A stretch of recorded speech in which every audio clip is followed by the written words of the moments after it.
Oh, guys. Right, let me just see if this works.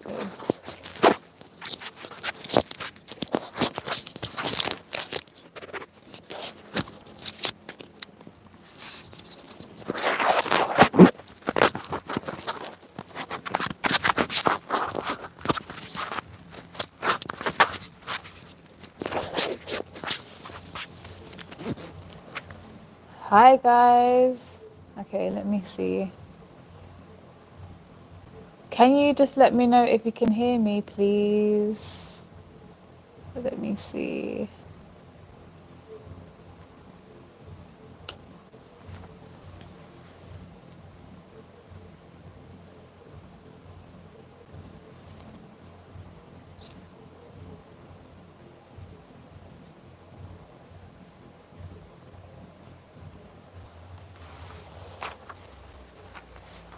Let me end this.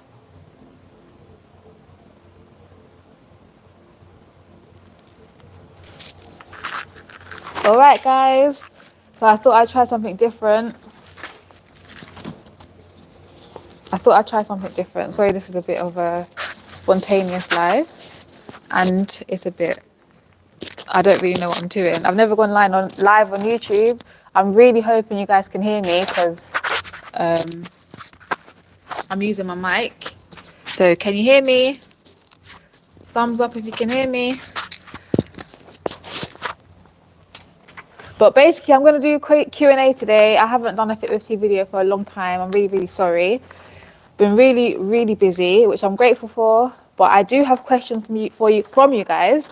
So people have sent questions. That's been either via the community tab or via my website or email. So I'm going to try and answer some questions. Thank you, Eric. You can hear me. So I'm going to get in with answering the questions that you guys have asked me, and hopefully I can actually answer them. We shall see. But I just want to start off by saying thank you guys so much for your support with the channel. I will be making content. I will be making videos. I kind of really do need someone to start editing my videos for me so that I can actually so I have more time, basically. But I'm going to start with the questions that I've received. And if you have any questions while I'm on the live, then feel free to drop them in the chat. If you're watching this after the fact, still leave your comments, still leave your question, and I will try my best to get back to you guys by another video. I love answering your questions because at least then I know that I'm actually answering things that you find useful. I probably have about 30 minutes now because it took me too long to get ready to find someone to actually record. I apologize if you can hear the noise in the background because I'm actually at a facility and there's a task going on next door. So yeah, trying to make the most of my time. I had a cancellation, so I'm just trying to make the most of my time. So the first question is, hey, I'm wondering, as you're an athlete, what food do you eat? Is it a more protein-based or fruits and veg-based diet, basically? So I'm not the kind of person who cuts out carbs or, it's more protein-based. Obviously, I do eat protein. Obviously, I do eat vegetables. Obviously, I also do eat carbohydrates. So I try to go for more of a balanced diet, personally. When I've studied nutrition in the past, it's been about getting eating from all the macros in a more balanced way. Generally that will look like, because carbohydrates is actually our main source of energy. So it is going to be maybe like around 55% carbohydrates, around 20% protein. So as an athlete who does, say, whether you're training for sprinting or not, but if you're someone who does do weightlifting, power-based, then you could probably average saying around 2 grams of protein for every kilogram that you weigh, kind of as an average for what you kind of get in a day.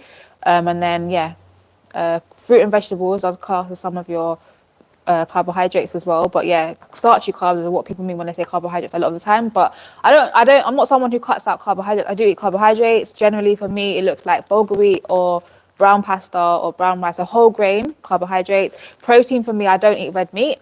I stopped eating red meat probably like 2019, I think. That was a personal choice. It's not something that you have to do per se. Obviously, there are benefits. Say I am, for example, eating red meat, but for me, I felt too heavy. Red meat does take longer to digest than white meat or fish. So I felt quite heavy going into training, always felt quite bloated.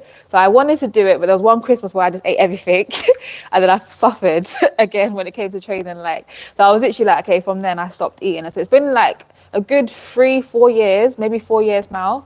If I say, I don't know if I started in 2019, I think so. Let's say nearly 5 years of not eating red meat. And I have seen a difference. I can admit that in terms of bloatedness has gone down a lot. And yes, I eat white meat and fish. For me, that looks like turkey, chicken, fish.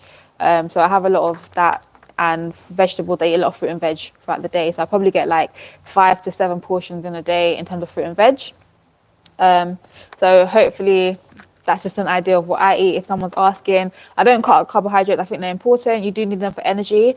And yeah, protein's obviously important. I don't think most people do not struggle to get protein, but maybe looking at the type of protein that you get, and then also like just if you're eating meat, red meat can be more fatty, for example. So it's just trying to get a bit more fish in your diet if you do eat fish. You can obviously eat things like eggs. If you're a vegan or vegetarian, utilizing things like lentils and beans and stuff like that to actually help you get a bit more to get a bit more protein in your diet if you don't get enough. So all about hips and sprinting. I don't know what you want me to answer. I don't know what you want me to say. So maybe if you can expand on that question, all about hips. If you are someone who wants to know about hips, can you let me know what that would mean? Because I don't know what that question means. Sorry. So Joe Fam 198, how to run a faster time long distances? Any tips, please? A routine to get faster and last longer. So I'm not a long distance runner. So my channel is predominantly about sprinting. I'm a sprinter, have a sprinting background. But generally speaking, if you want to get better at anything, just if you have the approach where, first of all, being consistent at whatever distance it is that you're doing. So working up towards, going from slowly increasing, slowly progressing what you're doing. So whether that be distances that you're running, how long you can run for, right? And then obviously as you get fitter, you're going to be able to cover the same distance over at a quicker speed than you could have initially. That would be that generally happens in general. So whether that is lifting or running, if you are consistent with something, you generally get better at it. So slowly but surely increasing the distance that you're running, slowly but surely increasing like things like your strength in general anyway, working on your technique in general anyway. Obviously your technique's not going to be so sprint like, but still having good form when you're running even long distance is going to be beneficial to help you avoid injuries. Making sure that you're eating well, sleeping well, getting enough recovery is going to help you obviously as well. But and then just making use of different types of training techniques. So for example, like fartleks, intervals, different things like that. Obviously I'm not a long distance runner, so I'm not going to give you like loads, but in general you can think about those kind of things, adding them into your training. So Joe Fam, I hope that helps even a little bit. Okay. Joshua Albert, how do I push my hips? How do I push with my hips in my start? How do I push with my hips in my start? I'm trying to interpret your questions, guys, because obviously you sent them.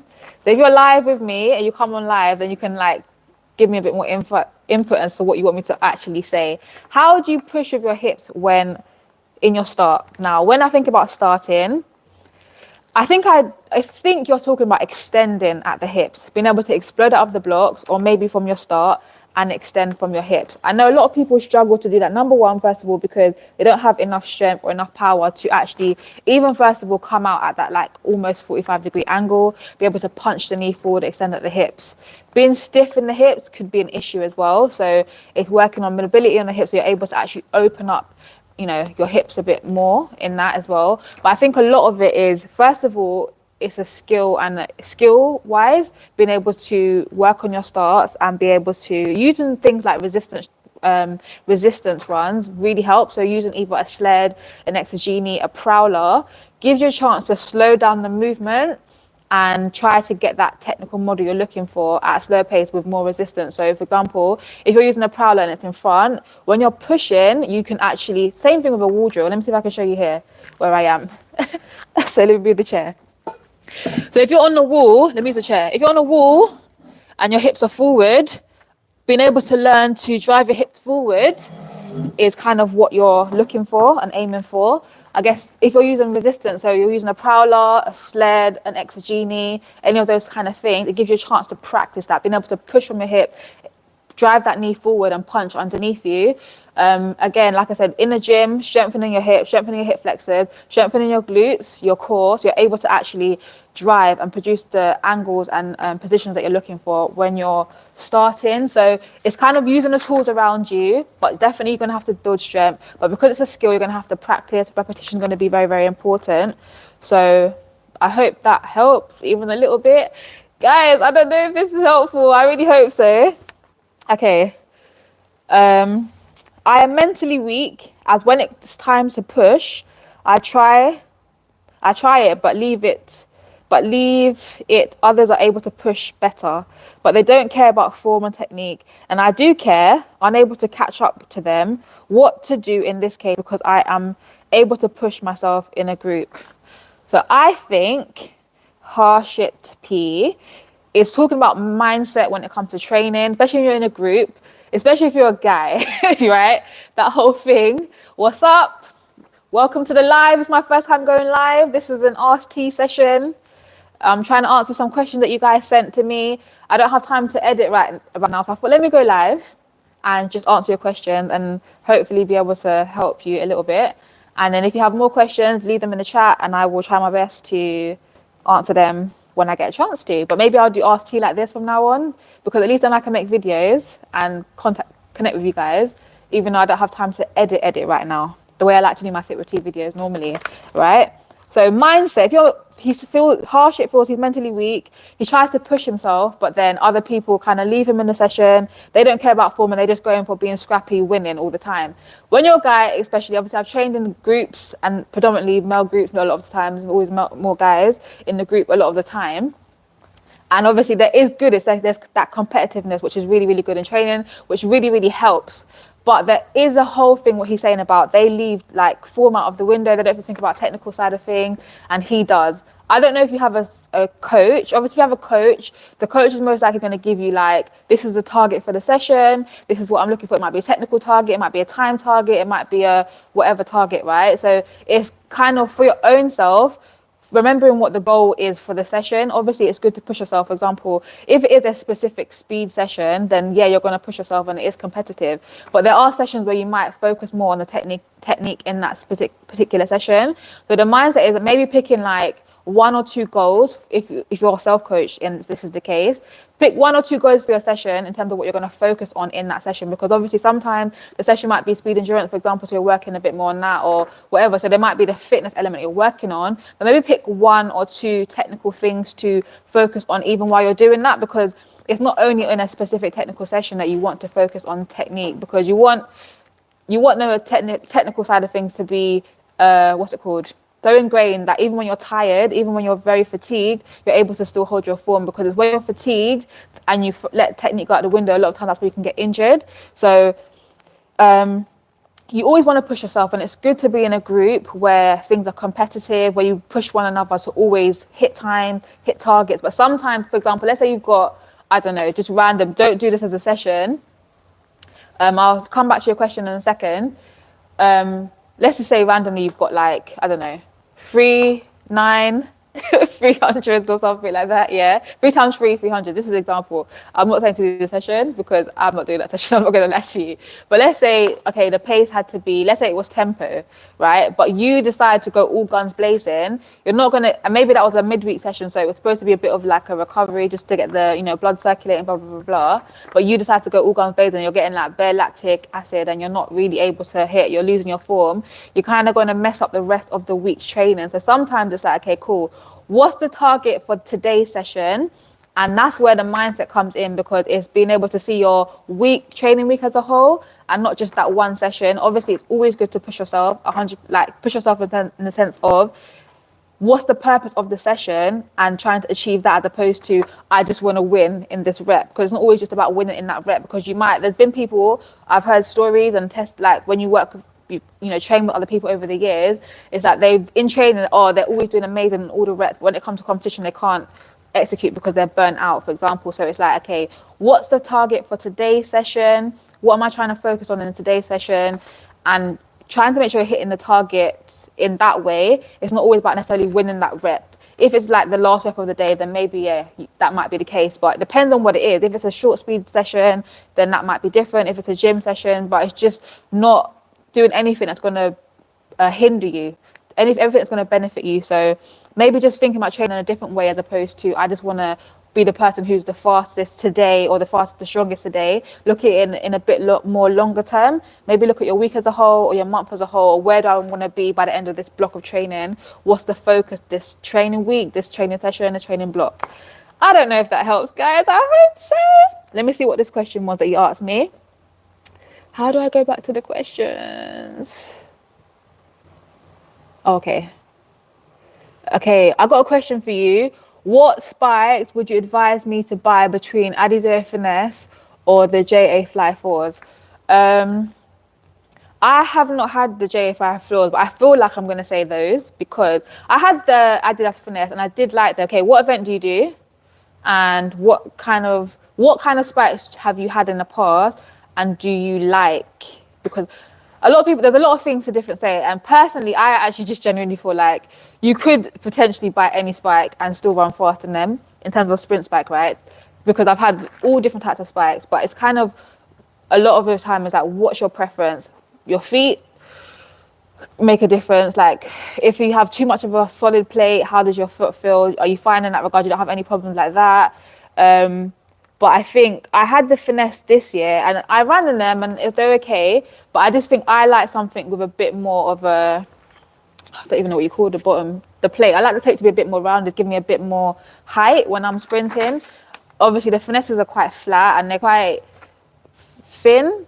Like, it's quite thin sort of thing. So I guess it depends what you like. I'm going to try different spikes this year. I'm going to keep my Finesse, obviously, and I'll still use them possibly for training. But I want to try new spikes again and find something that I'm like, oh, I love these. The Finesse was just okay for me personally.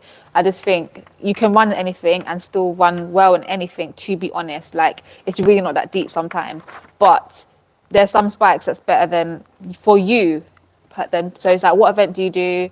What do you like? Do you want like a bit more stability? Do you want something that gives you a bit more height? Do you want something a bit lighter? Like, what do you like? So I think it's thinking about that. And then also, do you have narrow feet? The Finesses are quite narrow. I have narrow feet, so it's not really a problem. But like, are your feet narrow or not narrow? Like, so just thinking about those things maybe. I think probably the J Fly might have better reviews. I haven't had those, but I think, yeah, I have had different night spikes in the past that I've liked. So I kind of think just ask those questions to see. I don't know if that helps. Let me know. Or if you have another question off of that, let me know. Okay, which Adidas shoes do you wear while training and making video? I don't know what video you're talking about, because I have a lot of videos. But if it's spikes, I had the Finesse. I had the Adidas Finesse sprint spikes like this season. So 2024 season, I had the Adidas Finesse spikes. If it's trainers, so trainers now, or sneakers for people that are American, running shoes, yeah. I actually got New Balance. So I have basically these ones I think these are like Run Falcon or something like that. I've got like these in this color and like navy. I had them in black as well. But this year I've gone for New Balance, the New Balance 680 version 8. I like them. I really do like them. I might even try to see how, because a lot of time I've had spikes. Sorry, I'm going to spikes again, but like Adidas Nike. I'm going to try some other brands this year for spikes. I'm not even going to lie. I'm going to really try. I might even try, what's their name now? What's it called? Sprintspike.co. I've got a discount code as well actually for them. So if you want a discount off of them, so they're like a brand. Obviously, there's a smaller company that's coming up. They create different looking spikes, nice and creative, but they're like spikes created for athletes by athletes. Just trying to like create really good quality spikes at a bit more of an affordable price, and like thinking about the needs of athletes, right? I'm gonna try one of their spikes this year actually, and I'll probably do a review once I get some of those. But I'm going to try some different spikes, just try other brands, because we're always going Adidas Nike. And like, for example, New Balance have really come through in trainers, and obviously like Puma, same Puma and New Balance have really come through. Like obviously Puma since Usain Bolt and everything. Have I had Puma spikes? I don't think I have. I've had Puma trainers, but trainers. But yeah, I'm gonna try something different. So I'm not sure what video this question was relating to, but those are the trainers that I've got for this year. I just kind of like circulate three trainers at the same time, because I'm training as an athlete, but also as a PT and coach. So I'm like alternating. I like the New Balance one for when I'm running outside, and then the other ones I don't mind like for gym days and stuff. But obviously I have gym shoes as well. What was this question? I'm currently using Puma's Evo Speed Brush 4 and I like the stiff plate, you know, and I'm trying to find an Adidas or Nike shoe that can be similar to that. Yeah, I feel you. Yeah, I haven't had the JA4, so I can't like give you personalized feedback. But yeah, maybe just look at like some more reviews and see what people are saying. Like I'm the same as you though. I've had that, the Evo Speed. So I don't know if you saw like I have this. I actually think I've had those as well, but I had like I didn't know that's what they were called when I bought them because I bought them in like before lockdown, and then obviously in lockdown I never got to wear them really. So I had these like silver glitter ones, and I think I bought them from America, or maybe even like China. So I don't know where I got them from. I couldn't find them ever again, honestly. And I've never seen anyone else with them. Maybe like one person.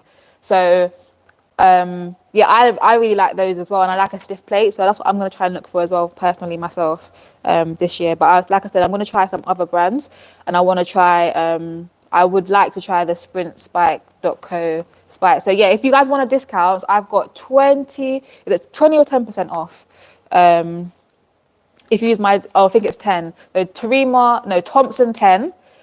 So basically, if you go to my website, tarimathompson.uk/collabs, on there you will see all the brands that I have any discounts for right now.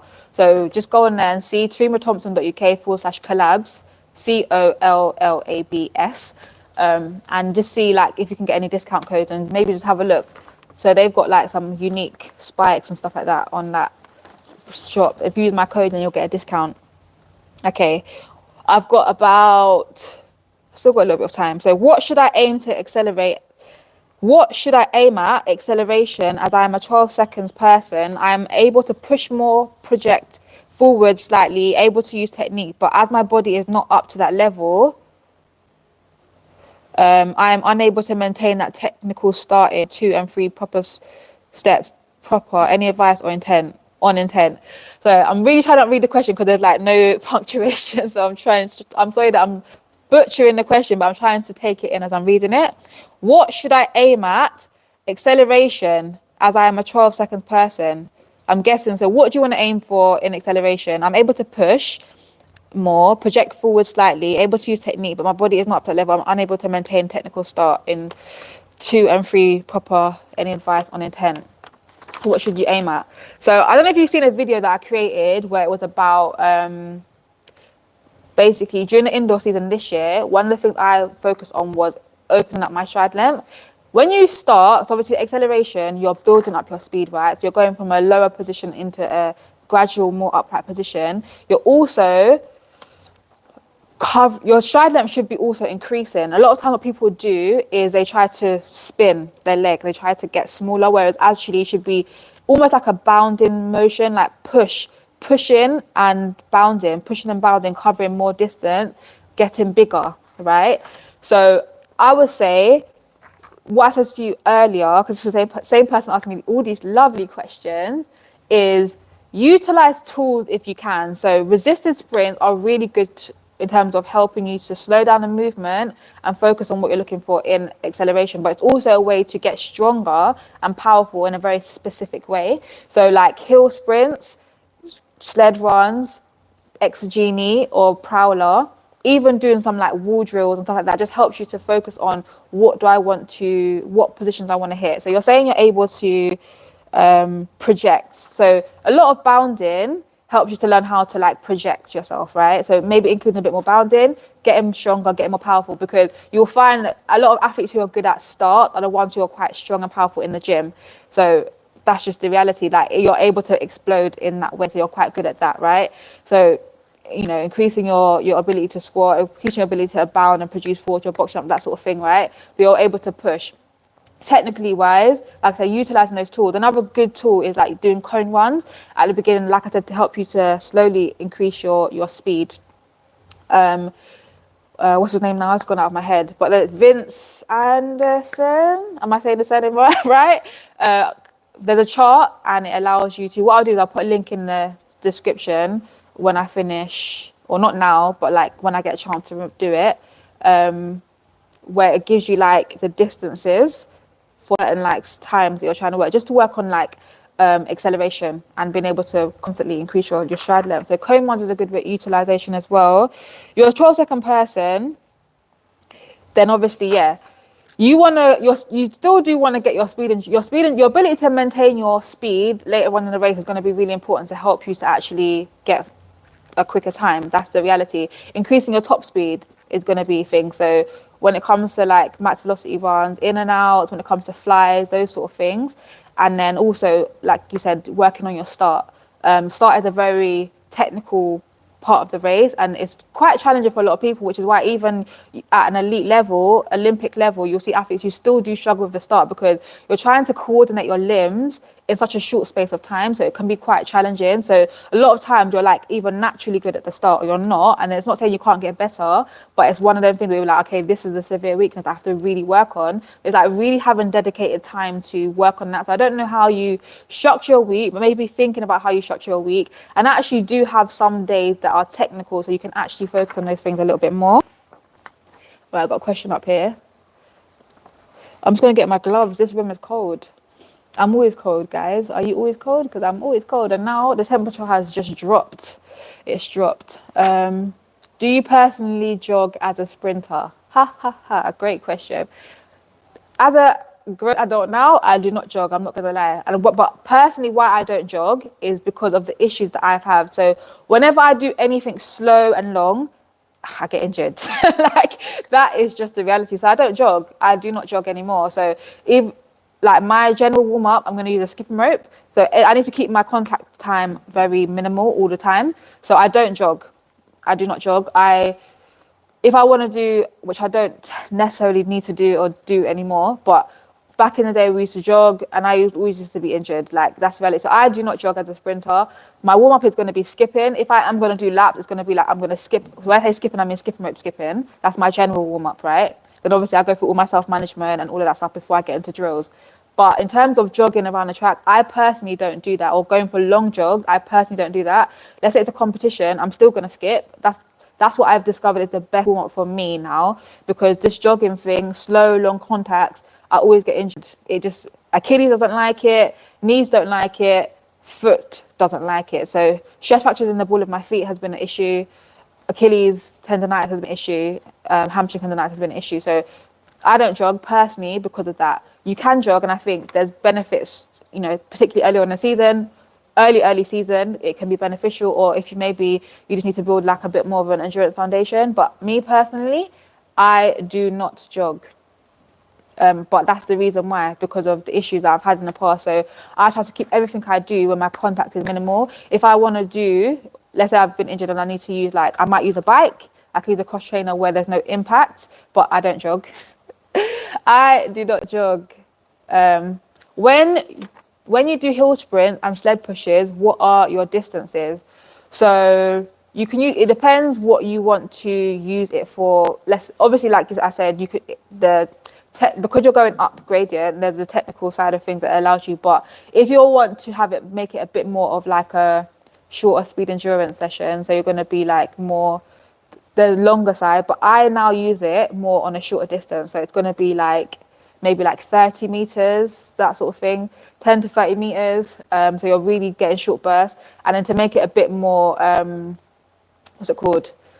Endurance-y, cardio sort of thing, then it's like you're doing that repetitive. So walk back, do it again, walk back, do it again. You might do like 10, take a break, do that again sort of thing. So I would do it like that. That's for the hills. That's for hills. That's how I use hills. But I've done longer hills in the past, but the hill can be like up to, how long is like Ali Pali hill? Probably like 100 meters up. That's ridiculous hill. So it depends how you want to use it and what part of the season you want to use it for. But with the sled pulls and So I use the Exogenie mainly now, and I will utilize it probably up to 30 meters again. So it's really using it up to 30 meters, and then I'll do, for example, like I've got a question in here actually about which training pattern is best, long to short or short to long. I have, the last few years, I really have liked short to long approach, which allowed me to increase the volume slowly but surely, and increase distances slowly but surely. And like, so with the sled now, it might start off with 10 meters, and I'll do confirmation of the 10 meters. Then it's like the next little few weeks will be 20, then it's 30. So I like to build it like that. But a lot of times I'll use it for the short distance because we're focusing on acceleration. That's how I like to use resistance running, as a focus on acceleration, as opposed to just like, strength for a bit of like added fitness. Let me see what this says now. I went in a spike shop and they said to me that as a beginner, I shouldn't buy carbon plated spikes. What do you think about that?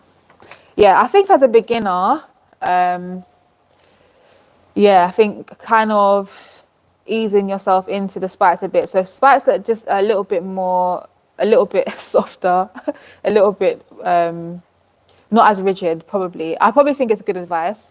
But it's not like a one size fits all. I guess if you're a very trained person in general, and then maybe it can be fine. But I think, yeah, generally speaking, I think my first spikes, I can't even remember what they were called, but I think generally when someone comes into spikes, because they're not used to, you've been in trainers, you're used to like a full having your whole of your foot having cushion sort of thing, and then going into a carbon spike with like a rigid bottom and all of that, I think it can be quite a shock to the body as a whole, the feet and the body as a whole. So you can ease yourself into it. So it could be good advice, but yeah, at the same time, you can still, if you do buy them, it's like you can, break yourself into spikes slowly. So it's not like going from wearing trainers every session to all of a sudden you're doing spikes every session. You can just begin to, you implement it like one session a week and then two, or like sometimes. So just not always like all smack bang into it. So you're all of a sudden putting a lot of pressure in your feet in areas that you wasn't quite used to before. So it's good advice, but I think it kind of depends. Even if you're a beginner, like what's your experience with running? What's your experience with training? What can your body handle? Your feet handle? All of that kind of thing, maybe. Okay. Do you have shin splints in early time of training? Okay, how long have I got, guys? I probably have like 5 minutes. 5 minutes. Guys, if you watch this after and you like me doing a live, I'm sorry that I just rambled and I talked at a million miles per hour, because I'm trying to get in as much as I can in a short space of time. And I know I didn't give any warning, so thank you for the people that joined me. I appreciate you. Oh, thank you. Do you have, I'm glad it helps. Do you have shin splints in early time of training when you were just starting? So I've never had shin splints, thank God. Like, shin splints has not been my issue. My issue has been, like I said, my issue has been stress fractures in my feet, Achilles tendonitis, hamstring tendonitis. I've had pulled my hamstring before, but those three that I said first were my main injuries. I've never had shin splints, thank God. But I know a lot of people do. But a lot of time, shin splints is a lot of time. Obviously, shin splints is an overuse injury, but I would also say that a lot of time it links to a technical defect or technical. The way that you land on your feet. You probably jam your foot into the floor. So how you land on your foot plays a big part on that as well. So, and just look at the volume of work you're doing. This is the same person that said to me about pushing themselves and maybe not being technically right when they're training. So think about look at how you land on your foot. What shoes are you wearing? How do you tie up your shoes? All these things make a difference. And then also the volume of work that you do, not just in a session, but over a week. So I still have a few questions, guys, and maybe another time I'll be able to answer them, but I'm going to answer the ones that's on the live. Do you do full recovery when working speed endurance? So speed endurance, so I was just looking at the specific definitions. I can try and say it again, because obviously a lot of times growing up, we used to say speed endurance for anything that was like, let's pretty much say like the 150 up distance, right? But really, it's obviously you've got longer speed endurance, you've got short speed endurance, and then you've got like really you've got tempo, like intensive tempo, extensive tempo. So the specifics of it is like what percentage you're sprinting at, and then also the distances that kind of make a difference. So when you say, are you doing full recovery with speed endurance? I'm gonna ask you what you mean. Obviously, I don't have that long, so I'm gonna quickly try to say, if you're talking about when it gets to like later on in the season and you're doing speed endurance, let's say it's the percentage is like 95 plus, then I'm gonna have full recovery. Full recovery like is gonna be anywhere from like 10 to 20 minutes sort of thing, yeah, depending on the distance sort of thing. So yes, speed endurance full recovery, but in this early stage of training, no, not full recovery. It's going to be, this is where it gets classed more along the lines of like extensive or intensive tempo, depending on how fast you're going. A lot of times your training is going to be like 75% to 95% or anything like that sort of thing during this time, right? Unless you're going to go for tempo where it's like 60 to 70%, where you're just trying to like flush out the legs. So at this point in the season, no to full recovery. It's going to be incomplete recovery where you are going to feel, you know, a bit more lactic, possibly depending on how fast you're going. It's just to build that lactic threshold as well. So at this point of the season, no, but there are points later on, like more towards competition season, where you're going to have full recovery because the speed is a lot higher. So you're trying to, like what I was saying earlier to the question about hardship, thinking about what's the target for the session. If you're trying to hit a specific time, you need that full recovery sometimes, otherwise you're not going to hit it. If you're trying to hit like 100% target time, a 99.5% target time, you're going to need the full recovery. But if it's like, oh, the pace is like 80%, then you're not going to have a full recovery. It's trying to still hit that same target time off of an incomplete recovery. I hope that helps. Does it help? Let me know, let me know, let me know. All right, guys. So I'm going to end it there. And I want to say thank you for joining me. I chatted so much. Oh my gosh. How did I do? Did I do okay? Please give this video a thumbs up if I did okay. Please, guys. My first live on YouTube. But yeah, I just wanted to let you guys know as well, as I'm finishing off, that I am starting an online sprint squad. Well, I've started an online sprint squad actually, but my next cohort is open. Well, it's going to start in January, but the registration is open. So if you're interested in training with me, regardless of where you live in the world, and you're interested in, you know, getting full training programs, coaching, obviously like feedback, I will do live, what's it called? I can't even think what I'm saying now. Just go to my website and find out all the good stuff for an elite training package. So it'll be over 3 months, the cohort. So registration's open now for the cohort that starts in January, and training will be January to March for this indoor season. If you're interested in getting coaching from me and you're looking for an elite program, not just like training plan that you get on with yourself, but like you got track, gym, plyometric based training program, full structured week, obviously video call where we come together. You can give me your videos, you can get feedback and all that kind of stuff, all of that good stuff. Then check out my website. So go to tarimathompson.uk/SMA. Like I said, guys, it's an elite program. It's basically what you would get. I've had the privilege of working with some of the best countries some of the best coaches and athletes in the UK, in the world. And I've obviously had the privilege myself of being an elite athlete as well. So it's taking all that experience and sharing it with you guys. And I'm particularly targeting like masters athletes. Obviously, you don't have to be a masters athlete, but targeting you guys because I know a lot of times this kind of training is not available to you, and not knowing necessarily how to structure your week, training and block training and progressions and all of that stuff. So yeah, if you're interested to check out tarimathompson.uk/SMA. But thank you so much for joining me. And if you're watching this after the fact, please give this video a big thumbs up if you enjoyed it. And hopefully, if you want me to do another live, please let me know in the comments. Leave your questions in the comments. But I've got a client now, so I have to go. I'll see you guys next time. Bye, guys.